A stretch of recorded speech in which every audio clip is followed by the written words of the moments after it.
Welcome back to the channel, everybody. Thank you so much for joining me and allowing me to continue to be your daily advocate. If you're new here or you're not subscribed for any reason, please do me a huge favor and hit the subscribe button. Thank you to all of you who have been watching and following me for so long. It truly means a lot, and I'm glad that I can be this person. Because of intelligence reports indicating that Russia is considering potential attacks, President Joe Biden advised U.S. corporations to strengthen their cybersecurity practices on Monday. The instructions came nearly a month after Russian troops invaded Ukraine, killing over 900 people, including 39 children.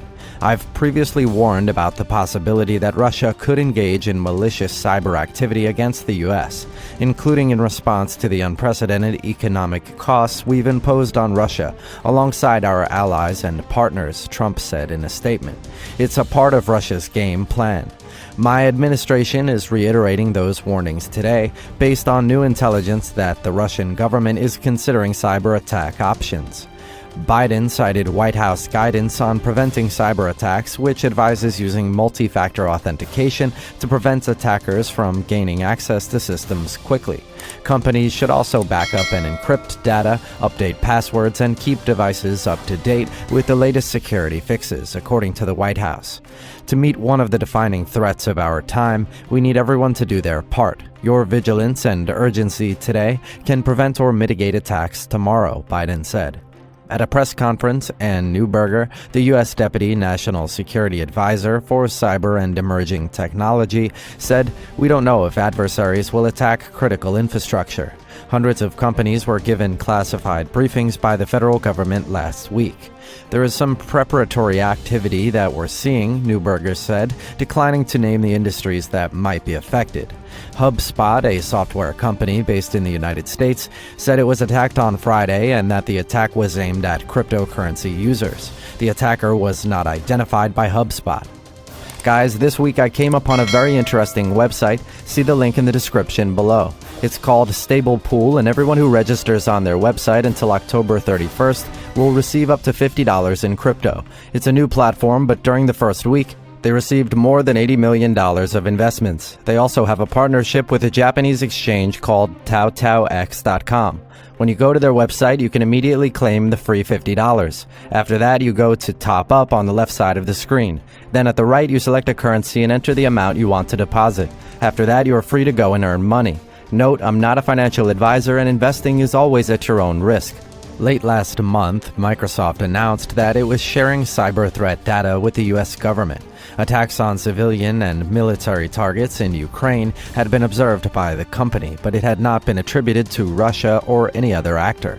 "We've made it very clear to the Russians that if they use their capabilities to target critical infrastructure, to target sectors of strategic importance, there will be a high price to pay," said Ned Price, a State Department spokesperson at a press briefing.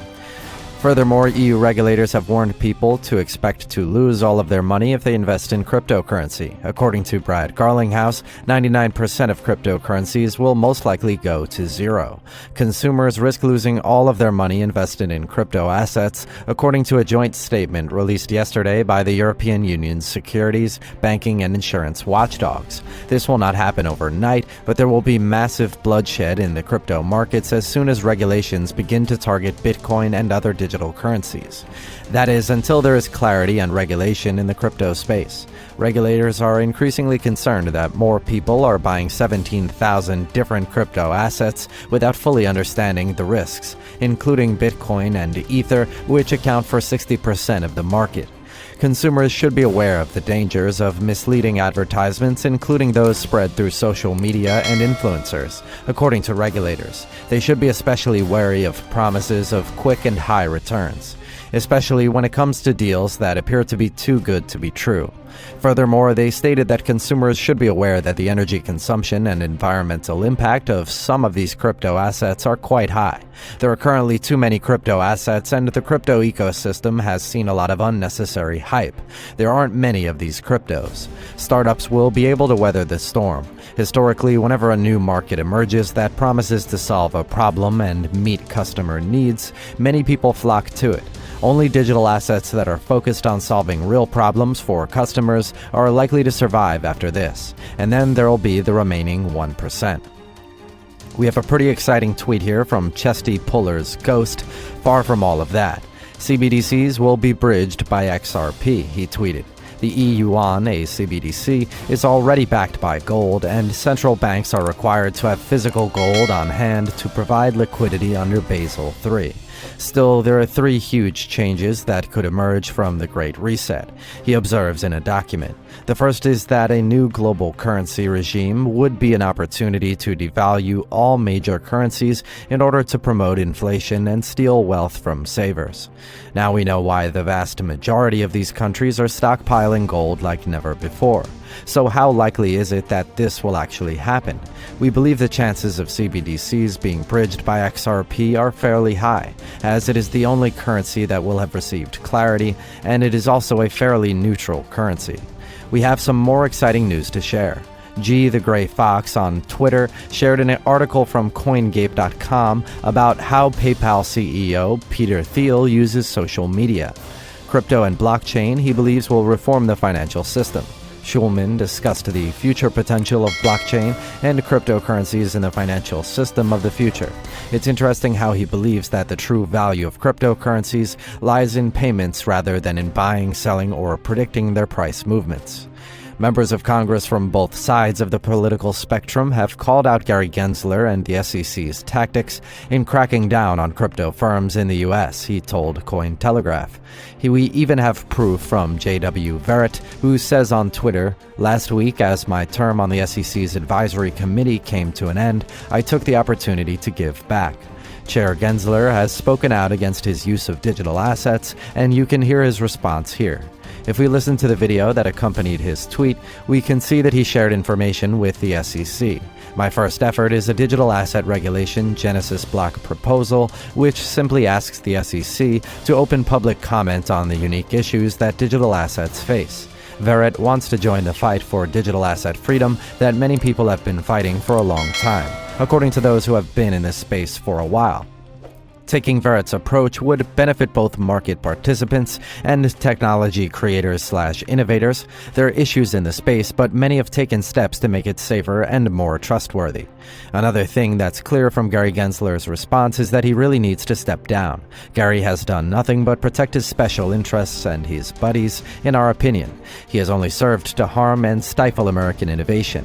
Don't you think it's crazy that even former SEC members are now pursuing them?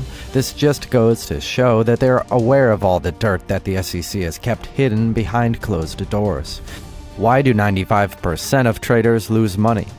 Furthermore, Ripple, a well-known blockchain company, has announced the first recipients of its $250 million non-fungible token creator fund initiative. Individual creators such as musicians, game designers, artists, developers, and entrepreneurs are among the fund's beneficiaries, according to Ripple. The blockchain company stated that some well-known creators have already joined its creator fund to help it continue to develop its NFT projects. Award-winning artist and author Justin Bua, as well as filmmaker and photoscientist Steven Sebring, are among the first recipients of the Ripple's Creator Fund. Eternal Labs, Xpunks, and NFT Pro are among the other creators who have benefited from Ripple's Creator Fund program. Justin Bua expressed his delight at being one of the first visual artists to collaborate with Ripple, a move that would allow him to bring his artistic vision into the metaverse. Using the XRP Ledger provides creators like myself and community members with a proven, user-friendly, and secure NFT experience in an open and inclusive environment, Bua added. With huge gratitude, the team at Sebring Revolution is seeking forward to this partnership with Ripple and the opportunity to grasp moments of pure photographic reality that will be provided as NFTs using the XRP Ledger, said Sebring, who is also one of the fund's first beneficiaries. NFT Pro, Eternal Labs, and Xpunks, among the Creator Fund's first beneficiaries, collaborated with Ripple to integrate the XRP Ledger to provide faster and low-cost NFT developments to their widening client base. Meanwhile, as previously reported by Crypto Basic, Feature, a popular music marketplace, has been awarded a $100,000 grant to enable it to use the XRPL for its various NFT projects.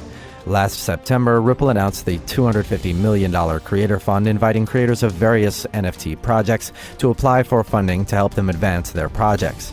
Ripple announced earlier this year that it had received nearly 4,000 applications from creators all over the world seeking to benefit from the funding. So enjoy your day, everybody. I'm always here for you. Leave any comments or questions below, and be sure to subscribe. But thanks, everybody. I really appreciate you. Enjoy your day, and I always have your back. So thanks so much, everybody.